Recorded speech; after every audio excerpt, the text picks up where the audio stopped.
अभ्यर्थी high court में जाकर अपनी बात तो रखेंगे ही, लेकिन साथ ही अब सड़क पर दोबारा उतरेंगे।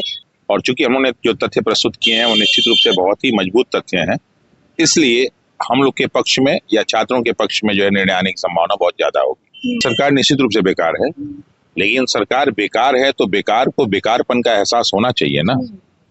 देखिए, हम लोगों ने तो पहले दिन उनको मुद्दा दे दिया। दुर्भाग्य ये है कि कोई भी राजनीतिक दल इसको मुद्दा समझा ही नहीं। छात्र कहते भी है कि छात्र तो घर पे बैठ के पढ़ रहा है, ये लोग तो क्रांतिकारी हैं तो सड़क पर बैठे हैं। अगर छात्र घर में बैठ के क्या कर ले रहा है, यहाँ तो 50 लड़कों का पीटी निकल गया। ये लड़के मेंस भी क्वालिफाई करेंगे, ये सिलेक्ट भी होंगे।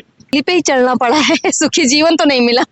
सुखी जीवन तो ये कुत्ते बिल्ली भी घूम के ना अपना पैदा होते हैं, फिर बच्चे पैदा करते हैं, खा पी लेते हैं। बिहार में बीपीएससी अभ्यर्थी धीरे धीरे अपने आंदोलन की धार को तेज कर रहे हैं। अब देखिए सत्र लगने वाला है और माना ये जा रहा है कि अभ्यर्थी हाई कोर्ट में जाकर अपनी बात तो रखेंगे ही, लेकिन साथ ही अब सड़क पर दोबारा उतरेंगे। किस तरह से उतरेंगे वो भी एक बड़ा विषय है। देखिए, अभी तो गर्दनी बाग में बैठे हुए हैं रहमांशु सर हैं, तमाम बीपीएससी के अभ्यर्थी हैं और लगातार 18 दिसंबर से इनका आंदोलन चल रहा है। सर, आपका सबसे पहले स्वागत है पीओ भारत पर।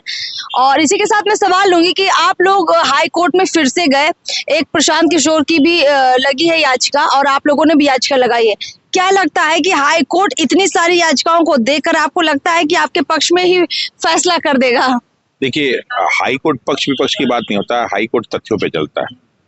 और चूंकि हमने जो तथ्य प्रस्तुत किए हैं वो निश्चित रूप से बहुत ही मजबूत तथ्य हैं, इसलिए हम लोग के पक्ष में या छात्रों के पक्ष में जो है निर्णय आने की संभावना बहुत ज्यादा होगी। और बाकी क्या था कि आज सुनवाई हुई Prashant Shekhar and others versus state of Bihar and others case, वो जो है Pappu Kumar and others versus state of Bihar case. तो ये जो केस है, इसमें जो दो मुख्य इशू, मेन इशू तो यही कि री एग्जाम कराना, लेकिन जो बेस दो रखे गए हैं, दो चीजों पर रखा गया है। पहला ये है कि जो बीपीएससी ने आंसर की जारी की थी, जब पहला केस था तो उसमें आंसर की नहीं था, दूसरे में आंसर की जारी किया गया। तो आंसर की में भी उसके बावजूद भी, सुधार के बावजूद भी बहुत सारी गलतियां थी। उन्होंने देखिए क्या किया, अपने से 4 क्वेश्चन हटा दिया। ये दिस इज नॉट राइट, इसलिए सही नहीं है ये कि हो सकता है किसी बच्चे को 4 क्वेश्चन सही हो और आपको उसने हटा दिया तो वो बच्चा तो पीछे हो गया, और जिसका गलत हुआ होगा वो उसके बराबर आ गया। यानी सही वाला पीछे हो गया और गलत वाला बराबर आ गया, तो ये भी तो अन्याय है। और फिर उसको अपने बराबर करने के लिए क्या किया, 13 वाले में से 4 क्वेश्चन हटा दिया कि भैया हम बराबर कर दिए। आप बराबर कर ही नहीं सकते, आप क्वेश्चन हटा ही नहीं सकते। क्वेश्चन हटाएंगे तो सब में हटाना पड़ता है। तो इन्होंने क्या किया कि अच्छा, एक क्वेश्चन नहीं अगर देखा है तो 8 क्वेश्चन हट गए ना। 4 ये अलग है, 4 क्वेश्चन अलग अलग, तो एक एग्जाम से 8 क्वेश्चन ही हट गए। उसके बावजूद भी आंसर में बहुत सारी गलतियां, और उस आधार पे आपने दे दिया जो है रिजल्ट। तो अगर देखा जाए तो कुल मिला के हमें लगता है टोटल अगर ये 8 मिला दिया जाए प्लस वो 10-12 मिला जाए तो 20 के करीब प्रश्न गलत हो गए। तो 150 में 20 प्रश्न के हटने से बहुत सारे रिजल्ट प्रभावित हुआ।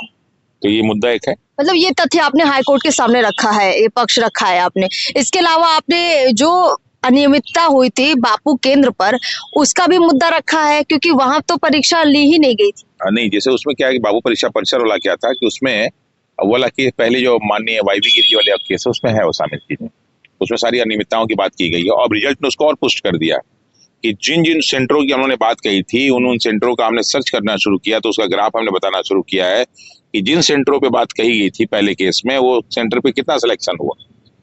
इसके बाद जो 4 तारीख और 13 तारीख का प्रश्न का स्टैंडर्ड एक था, लेकिन प्रश्न डिफरेंट थे, और 13 वाले बहुत सारी चीजों को 4 वालों में डाल दिया गया, डायरेक्ट इनडायरेक्ट रूप में। 2 क्वेश्चन तो लाई ऐसे थे, तो 4 वालों को एक स्पेशल बेनिफिट मिल गया। और फिर आपने क्या कि दोनों के मार्क्स बराबर करके पता नहीं कौन सी विधि अपनाई।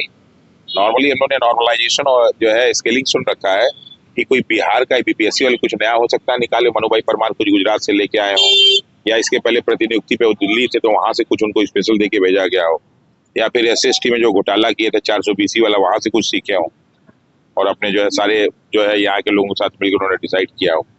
तो ये कौन सा फार्मूला आपने यूज किया? बिल्कुल, तो ये मुद्दे हम लोग इसको बेस बनाकर आपने बात हाई कोर्ट में रखी। देखिए, माना ये जाए कि इतने सारे सबूत हैं, इतने तथ्य हैं इन अभ्यर्थियों के पास, रहमानसु सर के पास, और कह लीजिए कि बीपीएससी से जुड़े आंदोलन में जितने लोग हैं तमाम बातें रख रहे हैं। अब सवाल ये खड़ा होता है कि हाई कोर्ट में जब ये लड़ाई चल रही है तो इसमें सरकार की क्या भूमिका हो सकती है। नीतीश कुमार का स्वास्थ्य दिन प्रतिदिन खराब हो रहा है और देखा ये जाए कि अभ्यर्थी मान रहे हैं कि उनकी बात इसलिए नीतीश कुमार नहीं सुन रहे हैं क्योंकि वो ठीक नहीं है। ऐसे में आपके पास तो सिर्फ रास्ता कोर्ट ही बचा है, फिर सरकार तो बेकार है आपके लिए। हाँ, सरकार निश्चित रूप से बेकार है, लेकिन सरकार बेकार है तो बेकार को बेकारपन का एहसास होना चाहिए ना। अगर कोई गलत किया है तो उसको एहसास होना चाहिए तुमने गलत किया है, तो वो तो हम लोग चुनाव तक उसको याद दिलाते रहेंगे। अच्छा, कि साहब आपने गलत किया है, और चुनाव के बाद उसको एहसास हो जाएगा कि हमने गलत किया। अच्छा, तो चुनाव के लिए आपने कहा कि हम सरकार को एहसास दिलवाएंगे, क्या रणनीतियां आप लोगों की? यहाँ रणनीति पे कोई काम ही नहीं होता, हम लोग बस याद दिलाते रहते हैं, तो जब जब मौका मिलेगा याद दिलाते रहेंगे। आप लोग सरकार को ये भी बताएंगे क्या कि शिक्षा के साथ साथ सड़क नहीं बनी है, बिजली नहीं है, पानी नहीं, क्या ये सब मुद्दे आप लोग उठाने वाले हैं क्या? ये राजनीति का काम राजनीतिक उठाते हैं। जिस दिन बिहार की शिक्षा व्यवस्था सुधर जाएगी, सारी व्यवस्थाएं अपने आप सुधर जाएंगी। अगर किसी पेड़ को हरा भरा करना होता है तो पत्तों पे पानी नहीं डालते, डाली में पानी, उसके जड़ में पानी डालते हैं। और आज पूरे विश्व में अगर किसी भी समस्या का कारण है तो वो है शिक्षा। अगर बिहार की शिक्षा व्यवस्था, परीक्षा व्यवस्था, देखिए सारी नीतियों को लागू करने वाला, उसको सही से अप्लाई करने वाला अधिकारी होता है, और अधिकारी कहाँ से आता है? तो अधिकारी आता है परीक्षा के माध्यम से। और अगर ये परीक्षा ही गलत ली जाएगी तो अभी वो छापा पड़ा था और डीयू पकड़ा गया, अगर ईमानदारी से गया हो तो ऐसा नहीं करता। अभी दरोगा पकड़ा गया, वो नालंदा वाला।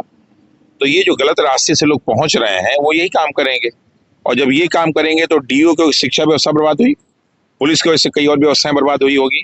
तो अगर हमारी शिक्षा व्यवस्था, परीक्षा व्यवस्था सुधर जाए तो मुझे नहीं लगता है कि बिहार में और सब चीज के करीब जो है पास जाने की फोकस का, वो अपने आप सब सुधर जाएगा। अच्छा, एक सवाल लेते, थोड़ा राजनीति से जुड़ा है। क्या आपको लगता है कि बीपीएससी ने, अभ्यर्थियों ने अब मुद्दा दे दिया है बहुत सारे राजनीतिक दलों को? अभी तक चुनावी मुद्दा बिहार में कोई बन नहीं रहा था, लेकिन असल मुद्दा मिल गया है। देखिए, हम लोगों ने तो पहले दिन उनको मुद्दा दे दिया। दुर्भाग्य ये है कि कोई भी राजनीतिक दल इसको मुद्दा समझा ही नहीं। दुर्भाग्य इसी बात का है, ना आरजेडी ने समझा, न जो बीजेपी ने समझा, न जेडीयू ने समझा। उन्होंने समझा नहीं कि मुद्दा भी, और सब जानते हैं कि 3 मुद्दे कहीं भी विश्व में राजनीतिक प्रमुख मुद्दे होते हैं: बेरोजगारी, उसका जो गरीबी, और उसका जो है भ्रष्टाचार, महंगाई। कहीं भी आप जाएंगे किसी भी जो है में 3, महंगाई, बेरोजगारी और क्या ना गरीबी, ये 3 मुद्दा होता है, और हर इलेक्शन का बेस यही होता है। तो ये बेरोजगारी का मुद्दा है, ये जो है, अच्छा बेरोजगारी में परीक्षा सही न कराने का मुद्दा है, तो ये तो मुद्दा मिलेगा ही। लेकिन अफसोस यही है कि यहाँ पे पॉलिटिकल पार्टीज के पास कोई थिंक टैंक ही नहीं है, और है तो उसके पास थिंकिंग कैपेसिटी नहीं। सड़क पर संघर्ष का दम नहीं है।